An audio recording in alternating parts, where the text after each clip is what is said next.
ಕೃತಕವಾಗಿ ಮನುಷ್ಯರು ಅನಾರೋಗ್ಯಕ್ಕೆ ತುತ್ತಾದರೆ ಕಾಯಿಲೆ ಪತ್ತೆ ಹಚ್ಚಲು ಎಂಆರ್ಐ ಸ್ಕ್ಯಾನಿಂಗ್ ಮಾಡಿಸುವುದು ಮಾಮೂಲಿ. ಆದರೆ ಕೆಲ ದಿನಗಳಿಂದ ಅಸ್ವಸ್ಥಗೊಂಡಿದ್ದ ಚಿರತೆಯೊಂದರ ಕಾಯಿಲೆ ಪತ್ತೆ ಹಚ್ಚಲು ಅಧಿಕಾರಿಗಳು ಖಾಸಗಿ ಆಸ್ಪತ್ರೆಯಲ್ಲಿ ಚಿರತೆಯ ಎಂಆರ್ಐ ಸ್ಕ್ಯಾನಿಂಗ್ ಮಾಡಿಸಿದ್ದಾರೆ. ಹಾಗಿದ್ದರೆ ಚಿರತೆಯ ಎಂಆರ್ಐ ಸ್ಕ್ಯಾನಿಂಗ್ ಮಾಡಿಸಿದ್ದಾದರೂ ಎಲ್ಲಿ ಅಂತೀರಾ? ಈ ಸ್ಟೋರಿ ನೋಡಿ.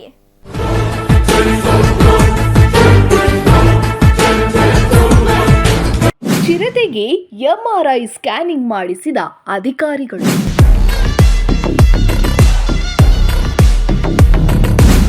ಶಿವಮೊಗ್ಗ ತಾಲೂಕಿನ ತ್ಯಾವರೆಕೊಪ್ಪದ ಹುಲಿಸಿಂಹ ಧಾಮದಲ್ಲಿನ ಚಿರತೆ.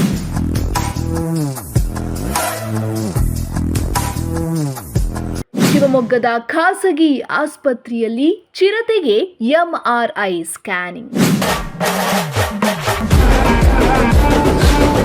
ಶಿವಮೊಗ್ಗ ತಾಲೂಕಿನ ತ್ಯಾವರೆಕೊಪ್ಪ ಹುಲಿ ಮತ್ತು ಸಿಂಹ ಧಾಮದಲ್ಲಿರುವ ಪ್ರಾಣಿ ಪಕ್ಷಿಗಳ ಸಂಕುಲದಿಂದ ಹೆಸರುವಾಸಿಯಾಗಿದ್ದು ಇಲ್ಲಿಗೆ ಪ್ರವಾಸಿಗರ ದಂಡೆ ಹರಿದು ಬರುತ್ತದೆ.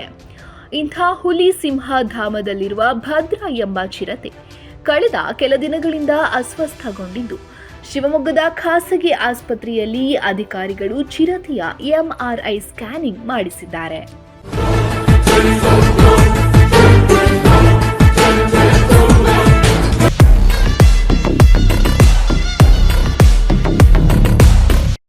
ಭದ್ರಾ ಕಳೆದ ಕೆಲ ದಿನಗಳಿಂದ ಅಸ್ವಸ್ಥಗೊಂಡಿದ್ದು ಓಡಾಡಲು ಆಗದಂತಾಗಿದ್ದ ಆತ ದಿಢೀರ್ ಅಸ್ವಸ್ಥಗೊಂಡಿದ್ದು ಚಿರತೆ ಅಸ್ವಸ್ಥಗೊಳ್ಳಲು ಕಾರಣ ಏನು ಎಂಬುದನ್ನು ತಿಳಿಯಬೇಕಾದ ಅಗತ್ಯತೆ ಇತ್ತು.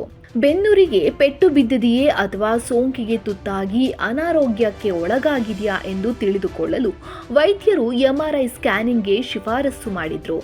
ಪ್ರಾಣಿಗಳಿಗೆ ಇದ್ದ ಪ್ರತ್ಯೇಕ ಚಿಕಿತ್ಸಾಲಯದಲ್ಲಿ ಸ್ಕ್ಯಾನಿಂಗ್ ಸೌಲಭ್ಯ ಇಲ್ಲದೇ ಇದ್ದುದರಿಂದ ಚಿರತೆಯ ಎಂಆರ್ಐ ಸ್ಕ್ಯಾನಿಂಗ್ ಮಾಡಿಸಲು ಖಾಸಗಿ ಆಸ್ಪತ್ರೆಯ ಆಡಳಿತ ಮಂಡಳಿಯವರನ್ನ ಕೇಳಿದ್ದಾರೆ. ಇದಕ್ಕೆ ಆಸ್ಪತ್ರೆಯ ಆಡಳಿತ ಮಂಡಳಿ ಒಪ್ಪಿಗೆ ಕೊಟ್ಟ ಮೇಲೆ ರಾತ್ರಿ ಅರವಳಿಕೆ ಮದ್ದು ನೀಡಿ ಚಿರತೆಯ ಪ್ರಜ್ಞೆ ತಪ್ಪಿಸಿ ನಂತರ ಎಂಆರ್ಐ ಸ್ಕ್ಯಾನಿಂಗ್ ಯಂತ್ರದೊಳಗೆ ಕಳುಹಿಸಿ ಸ್ಕ್ಯಾನಿಂಗ್ ಮಾಡಿಸಿದ್ದಾರೆ.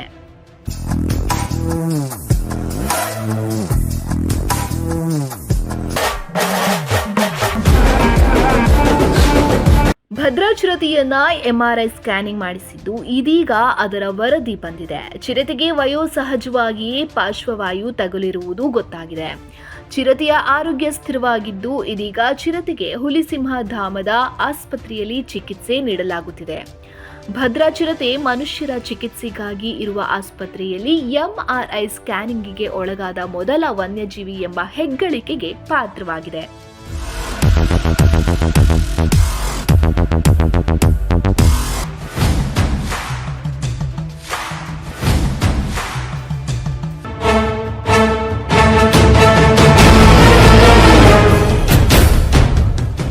ಒಟ್ಟಿನಲ್ಲಿ ಭದ್ರಾ ಚಿರತೆಯ ಅನಾರೋಗ್ಯಕ್ಕೆ ಕಾರಣ ಏನು ಎಂಬುದು ಇದೀಗ ಎಂಆರ್ಐ ಸ್ಕ್ಯಾನಿಂಗ್ನಿಂದ ಪತ್ತೆಯಾಗಿದ್ದು ಇದೀಗ ಭದ್ರಾ ಆರೋಗ್ಯವಾಗಿದ್ದು ಚಿಕಿತ್ಸೆ ಪಡೆಯುತ್ತಿದ್ದಾನೆ.